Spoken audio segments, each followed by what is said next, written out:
बिस्मिल्लाहिर्रहमानिर्रहीम। अस्सलाम वालेकुम। अब हमारे पास जो टॉपिक है वो है आइसोट्रॉपिक टेंसर का। आइसोट्रॉपिक टेंसर्स क्या होते हैं? इसके अंदर हम दो फॉर्म्स पढ़ेंगे, एक एनी आइसोट्रॉपिक, एन आइसोट्रॉपिक और isotropic.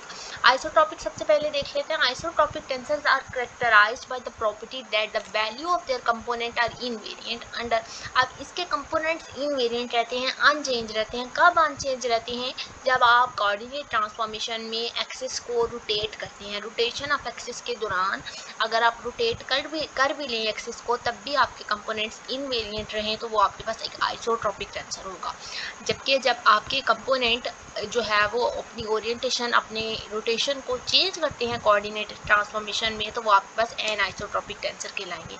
In contrast the value of the component of an isotropic tensors are dependent on the orientation of coordinate axis. अब इसके लिए हमारे पास कुछ एग्जांपल हैं। Notable example of isotropic tensors are scalars.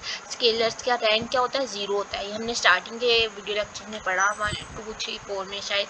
अब vector का रैंक क्या होता है? 1 होता है। क्रोनिकल डेल्टा आई जे 2 कंपोनेंट्स हैं, इसका रैंक 2। लेविसेवी का रैंक आई जे के 3 कंपोनेंट, ये 3।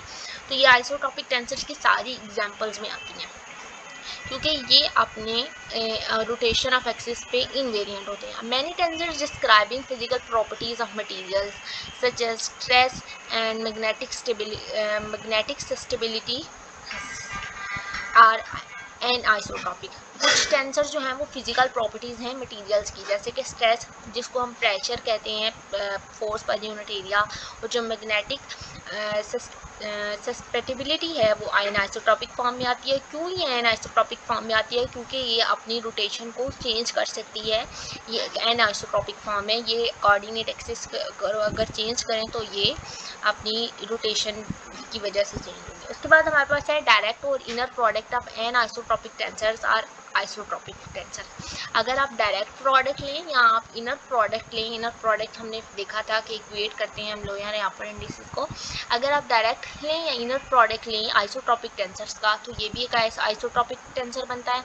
अब अगर किसी टेंसर का रैंक 0 है तो वो एक आइसोट्रॉपिक टेंसर है। Therefore if the component of a tensor vanish in particular coordinate system, they will vanish in all properly and improperly rotated coordinate system.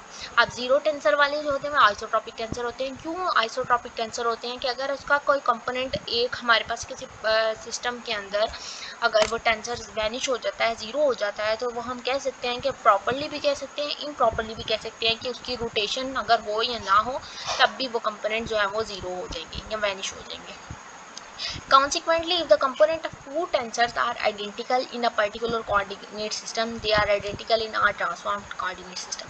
अगर components आपके पास कोई दो टेंसर्स हैं और वो एक कोऑर्डिनेट सिस्टम में आइडेंटिकल प्रूव हो रहे हैं, तो देन बाकी कोऑर्डिनेट सिस्टम में भी आपके कंपोनेंट्स जो हैं वो आइडेंटिकल रहेंगे। ठीक है। अब as indicated all rank 0 tensor, जिसको हम स्केलर्स कहते हैं, वो क्या थे? आइसोट्रॉपिक टेंसर्स थे। Also the 0 vector. अब आपके पास जो 0 वेक्टर है, अगर ये तो हम रैंक ऑफ 0 की बात कर रहे हैं ना स्केलर्स में, लेकिन वेक्टर है ऑफ एनी डायमेंशन, वो भी एक आइसोट्रॉपिक फॉर्म होती है। In fact if it is the only rank 1 isotropic tensor. इसके बाद हमारे पास जो फॉर्म है, इसके अंदर क्रोनिकल डेल्टा की एग्जांपल है। This is the rank 2 symmetric tensor in all dimension. अब ये रैंक 2 सिमेट्रिक टेंसर होता है। क्यों? डेल्टा आई जे, आपके पास आई और जे 2 कंपोनेंट होते हैं, तो इसलिए ये आपके पास एक रैंक 2 का टेंसर है, सिमेट्रिक टेंसर है। सिमेट्रिक मतलब कि आप आई जे के कंपोनेंट को चेंज करके जे आई भी लिख सकते हैं, और ये भी आपके पास एक आइसोट्रॉपिक में आ सकता है। It is invariant in all coordinate system and it is an isotropic tensor. ये एक इनवेरिएंट होता है कोऑर्डिनेट सिस्टम में, मतलब अगर आप आई जे को जे आई कर लें, एक इनवेरिएंट रहेगा, तो ये भी एक आइसोट्रॉपिक टेंसर है। कोवेरिएंट, कंट्रावेरिएंट और मिक्स टेंसर भी of this tensors are same. ठीक है। कोवेरिएंट, कंट्रावेरिएंट और mix types of tensors are same. मतलब कि अगर आप इसको इन आइसोट्रॉपिक या एन आइसोट्रॉपिक फॉर्म्स में देखें, टेंसर्स में देखें, तो ये भी सेम कंपोनेंट रहते हैं, ये चेंज नहीं होते हैं। अगर आप इसको कोवेरिएंट फॉर्म में लिख रहे हैं या कंट्रावेरिएंट फॉर्म में लिख रहे हैं, तब भी ये सेम ही फॉर्म्स रहेंगी।